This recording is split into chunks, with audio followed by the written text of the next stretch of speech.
The skewer is a special tactic in which you go through one piece to get to another. This is an example of a skewer. You attack a piece, and when it moves, it exposes another piece. Only long-range pieces can do skewers, like bishops, queens, and rooks. Here are some more examples. In this position, you can do a skewer with the bishop just by checking the king, and when the king moves away, you can take the rook.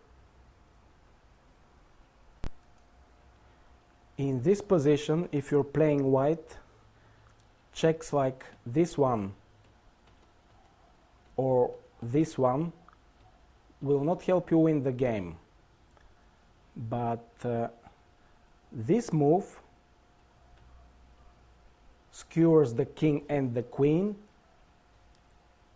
So this is how you win the queen and the game.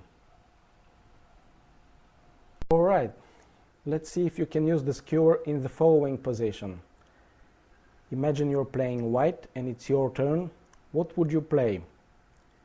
You must be careful because black are threatening checkmate with the rook on h1, and they're also threatening to capture your rook on c4.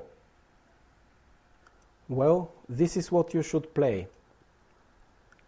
Now you're forcing black to capture your rook on h4, because otherwise you're threatening checkmate on a3.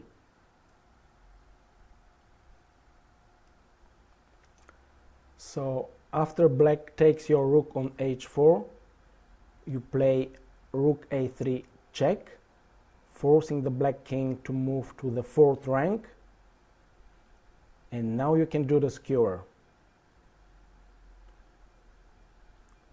So this is how you win the game. Now I would like to show you the final moves of a game which happened in 1948 in Venice. Juve was playing white against Tartakower, and this is how he started. He played knight c5, sacrificing this knight. Black have to take the knight because this is a royal fork and they're losing the queen if they don't. And then he sacrificed his rook on a5. Again, black have to take the rook because otherwise they get checkmated with the queen on a7.